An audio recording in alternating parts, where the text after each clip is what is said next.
I think sometimes we can take for granted our faith. We can kind of presuppose its presence and our place in our lives. And we know that there are times when we have counted on God's grace to carry us through. And then times get a little easier. And I think we forget sometimes how deeply we rely upon God's grace from day to day in our lives. We forget how much of an impact it lays upon us. And I was thinking about our faith really as a journey. And some parts of the journey are difficult. Some parts of life's journey are tough. It is all uphill, and it looks to be all uphill for as far as we can see. There are times in our lives that it comes that way. There are times whenever the turn then moves and we find ourselves on the downhill slope and there's like a wind at our back and it feels easy. And then there are times that are just like going through the valley and just settle into a nice rhythm as we move our way through. Our life journey is one that we are always on, and God is our constant companion through it. Whenever we go, wherever we are, God is on that journey with us. And if we take the time to remember it, we can celebrate His presence in all those times. Count on Him when it's tough. Lean on Him when it's tough. Let Him be the wind that brings lift to our spirit and lightens the load whenever it's easier. Or to just be the calm, peaceful presence when it's just good and it's right. And so we rely on this relationship with Christ. The thing is, we walk the journey with lots of other people. I got to meet one of those people this week. I was, as you probably noticed, for the last several months, my knee has been bothering me a lot. And it'll get better, and then it gets worse, and then it gets better and worse. So finally, after about 6 months of it, I broke down. I went to the doctor. They ordered an MRI. I went to see the orthopedic doctor, and they said, you have a severe tear in the meniscus. So I'm going to be going and doing what, so many of us have done, in the next couple of weeks. We don't know when, but it'll happen. I'll probably be in and out before you know it. And if it's even close, the doctor says when it's done, I can go play basketball that night. I probably won't, but, that's what they tell you. So, but if I can just, walk without feeling the pain in it, I'll be feeling good. But so I was there at the doctor's office and checked in and filling out all the paperwork that they do. And this guy comes in.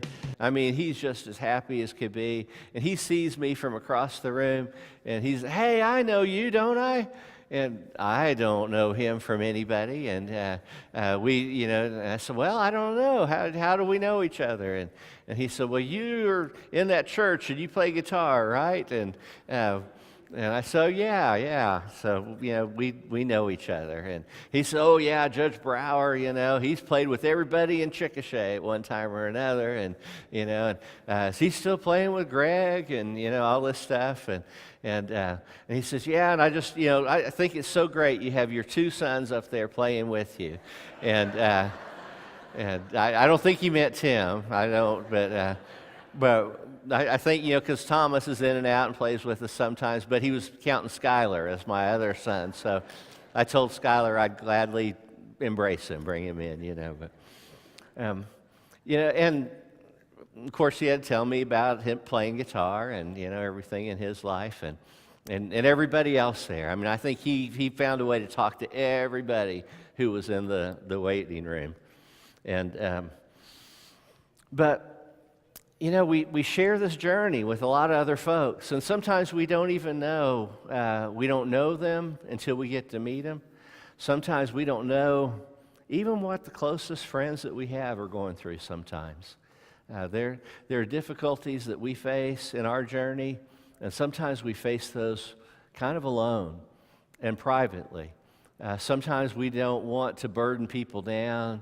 Sometimes, it can be for a lot of reasons, but we do so. We carry the stuff on the journey with us, and it can be hard. It can be hard, all the things that we carry. As a pastor, Sometimes I know that. Sometimes maybe I'm the last one you want to talk to about it when it's going on. Either way, I'm here for you, and we go on this journey together. And I was thinking about Jesus traveling this journey.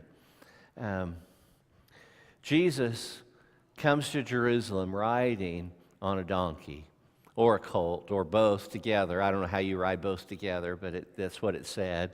I remember Fred Craddock teaching, and he said, it was my motivation in Greek to try to settle this about whether he rode on the donkey or on the colt, because you can't ride them both together. And he said, he said it finally got him through. He never got to a good answer on it, but it was enough motivation to keep him working on his Greek to get through.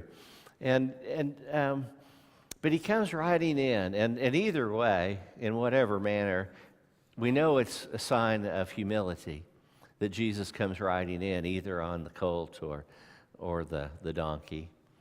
He comes in with humility. And I think Jesus, if anyone has a claim to importance, it would be Jesus. He is God's Son. He has risen people from the dead in Lazarus. He has touched those whose lives are broken and they have been made whole. And so if there's anybody who can claim a place of importance, it would be Jesus, right? And yet he sheds all of that. Isn't it ironic, usually, that those who make the biggest fuss about who they are often have the most to prove, but those who really are who know who they are truly are the ones who have to say the least about who they are? I like to listen to sports radio. I like to listen mostly in the morning. There's some afternoon personalities that just are hard for me to listen to.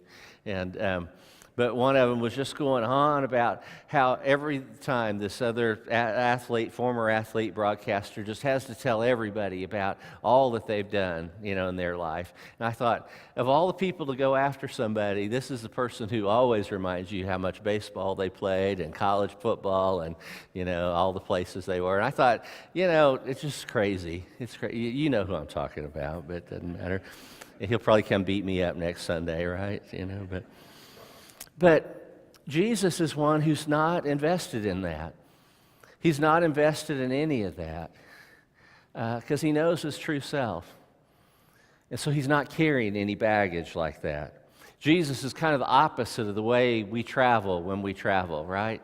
You're going to make a road trip, and you make sure you fill it up with gas. You make sure you get all your clothes packed. You put in extra clothes just in case you need it for something else. Well, if the weather's warmer or colder, or you get dirty, so here's the extra stuff you put in, and everything. You fill it so full of the car that there's hardly room for you to get in by the time you're ready to travel. And Jesus is kind of the opposite of that. There's so little that he is carrying in his life because he's so clear about who he is and his identity. And as those who are followers of his, we can probably learn some lessons about that. He is not one who's filled with the weight of ego. He is not one who's filled with self-importance or insecurity or bigotry or fear or distrust. He doesn't need to carry any of those. They're all just gone. And he carries himself as who he truly is. Maybe we can learn something because he empties himself out so that he can take the garbage that we carry in our lives, the way that we carry to weight ourselves down. He comes so that he can take our sorrow, so that he can take our pride, our guilt, and just get rid of them. Get rid of them forever. We don't have to be weighted down by that anymore. That's an amazing thing. This is our traveling companion who walks with us and asks us, you've been carrying that baggage a long time. Why don't you let me carry it for a while, and I will get rid of it for you. You can be set free of it. We don't always want to be set free, because freedom means then we have to take responsibility. Sometimes it's easier to carry this baggage, and then we've got a good reason to say, oh, but I've got so much I've got to carry, and give ourselves an excuse. But Jesus offers to take it from us and to set us free so that it's no longer ours to carry. We can just be free in who He has called us to be. No baggage to check at the counter when you go on your next flight, free of all that. I'm not carrying any guilt. I'm not carrying the weight of that anymore. Christ has set me free from it. And so He's the one we travel with. And we've been traveling this journey with Him. I was thinking about this week, the last weeks of Lent as we approach today. Jesus is making His triumphal entry in Jerusalem. And this trip is really all about Him. It's about offering our praise and thanks to Him for what He's done for us. And I'm looking, as I imagine this, I'm truly kind of imagining Jesus down the road, and I'm looking at the crowd of all those people who are there. And I think back to week 1 and in Lent. And I remember Nicodemus. You remember Nicodemus? He saw in Jesus someone who had great teaching and wisdom. And he was a teacher himself. And he wanted to go learn more from Jesus. But because he was a teacher, he was afraid what others would think. And so he goes to talk to Jesus at nighttime. And he goes and he seeks Him out. And Jesus says, if you want to have eternal life, you need to be like a child and be born again. Start over. Have a fresh start. Here's a person who's invested his whole life in understanding everything about the law. And Jesus says it's about shedding it so that you can be made new in Christ. And there's the struggle that He goes through. It doesn't tell us what Nicodemus decides. But I'd like to think, because we know that later Nicodemus plays a role in the story of Jesus' crucifixion and providing a place for Jesus, His body. I like to think that Nicodemus is there in the crowd, and he's found a way to now cheer Jesus on because he's been set free. He's been allowed to be born new and to let the Spirit lead him in his life. I think back through the woman at the well. Remember her? She was a Samaritan. Samaritan and Jews aren't supposed to be together. She's at the well. Jesus is at the well. Jesus asks a drink of water of her, and they engage in this long and deep conversation about living water and being given something that refreshes us, and it works like a well from within, and that whenever we have it in our lives, we will always be fresh and renewed. When we hold that relationship with Christ in our heart, we don't have to seek it out. It's there for us always. And we just have to turn to it and allow it to do its work in our lives. Remember that woman. I like to think of her, how deeply her life was touched, and how as she ran back to her home, she went and told others and said, "There's this man who has told me everything about my life. He knows all the hardship I've gone through. He knows every relationship and brokenness that's there. Surely, is he the Messiah?" And they come to faith because of her. She's the first female evangelist, first evangelist, if you will, to go out and to share that news, to bring others to Christ. She offers what she has seen in him to others, and they come and they say, at first we believe because what she said, now we believe because we have a relationship with you, Jesus. I like to think of them being in that crowd. Remember the woman caught in adultery, so many ready to bring judgment, and Jesus grants forgiveness and grace and a new chance in life, and in that moment, she's set free, and Jesus is there for her in a way that brings her to a new moment.